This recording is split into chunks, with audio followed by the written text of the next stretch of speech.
Assalamualaikum warahmatullahi wabarakatuh. Alhamdulillah hamdan wa syukrulillah amma ba'du. Pada kesempatan yang berbahagia ini, di hari yang sangat cerah dan damai ini, marilah kita ucapkan puja dan puji syukur kita atas kehadiran Allah Subhanahu wa Ta'ala, yang mana hingga detik ini masih memberikan kita nikmat iman, kesehatan, dan nikmat-nikmat lainnya yang tiada tandingannya di atas muka bumi ini. Dan tak lupa pula salawat beserta salam kita hadiahkan kepada Rasul junjungan alam dengan mengucapkan Allahumma sholli ala Sayyidina Muhammad wa ala ali Sayyidina Muhammad, yang mana beliau telah berhasil membawa umatnya dari zaman zahiliyah, dari alam kebodohan ke alam yang bersinar bak mutiara di lautan seperti yang kita rasakan pada saat sekarang ini. Hadirin sekalian yang dirahmati Allah Subhanahu wa Ta'ala, dalam ceramah singkat ini saya ingin menyampaikan sebuah materi yang berkaitan dengan toleransi antar umat beragama.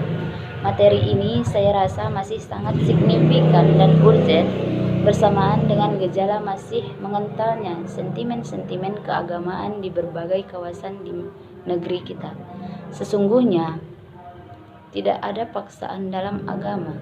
Islam mengajarkan pemeluknya untuk membiarkan orang untuk menganut kepercayaan masing-masing. Artinya, Islam sekedar menganjurkan pemeluknya untuk mengajak orang lain, bukan memaksanya untuk memeluk agama Islam. Bahkan dalam sebuah ayat disebutkan, jangan memaki sembahan orang, karena kalau kamu memaki sembahan mereka, maka mereka juga akan memaki sembahanmu.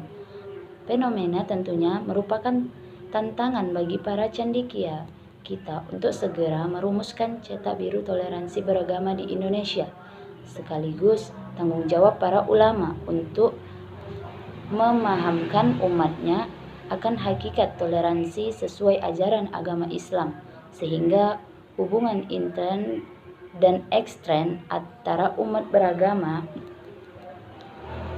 yang lebih baik dapat segera terwujud, bukan lagi hanya dalam awang-awang keinginan dan teori semata, melainkan dalam kehidupan nyata sehari-hari.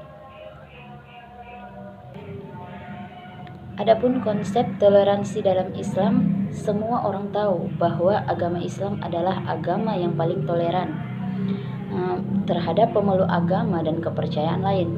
Seseorang tidak pernah dipaksa masuk ke dalam agama Islam bila dia tidak mau. Dalam sejarah belum pernah terjadi ada seseorang masuk Islam karena dipaksa, diancam, atau diintimidasi. Sebab dalam pandangan Islam, setiap orang wajib dihormati kebebasannya dalam menentukan hidupnya. Kebebasan dan toleransi merupakan dua hal yang seringkali dipertentangkan dalam kehidupan manusia, secara khusus dalam komunitas yang beragam, dan akan lebih rumit ketika dibicarakan dalam wilayah. Nah, kebebasan beragama dianggap sebagai sesuatu yang menghambat kerukunan, tidak adanya toleransi, karena dalam pelaksanaan kebebasan mustahil seseorang tidak menyentuh kenyamanan orang lain. Nah, akibatnya pelaksanaan kebebasan menghambat jalannya kerukunan antar umat beragama.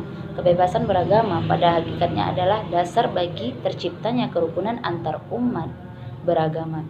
Kebebasan beragama adalah hak setiap manusia. Hak untuk menyembah Tuhan diberikan oleh Tuhan, dan tidak ada seorang pun yang boleh mencabutnya. Demikian juga sebaliknya, toleransi antar umat beragama adalah cara agar kebebasan beragama dapat terlindungi dengan baik.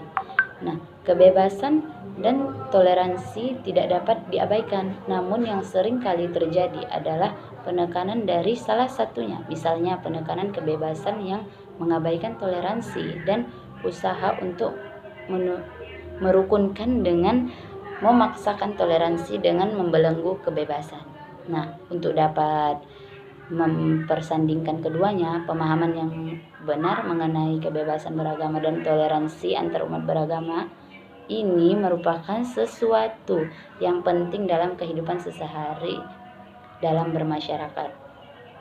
Sebagai suatu ajaran fundamental atau asasi, konsep toleransi telah banyak ditegaskan dalam Al-Quran, diantaranya sebagaimana yang termasuk dalam Quran surah Al-Kafirun ayat 1-6 yang bunyinya A'udzubillahi minasyaitonirrajim, Bismillahirrahmanirrahim.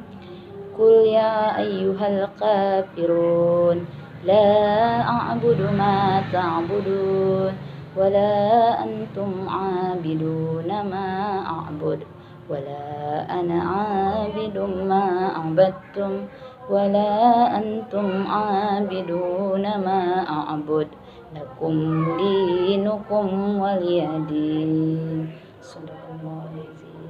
Katakanlah, hai Muhammad, wahai orang-orang kafir, aku tidak menyembah apa yang kamu sembah, dan kamu pun tidak menyembah Tuhan yang aku sembah.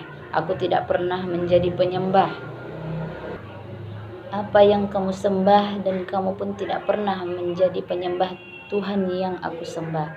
Karena untukmulah agamamu dan untukkulah agamaku. Melalui ayat ini dapat dipahami bahwa Allah memerintahkan kepada Nabi Muhammad SAW dan kaum muslimin untuk tidak ikut-ikutan dalam upacara peribadatan agama lain, karena ajaran Islam mempunyai batasan-batasan tertentu dalam beribadah dan berkeyakinan. Namun tidak juga memaksakan ajaran Islam kepada mereka, karena bagi mereka orang kafir agama mereka, bagiku atau orang Islam agamaku.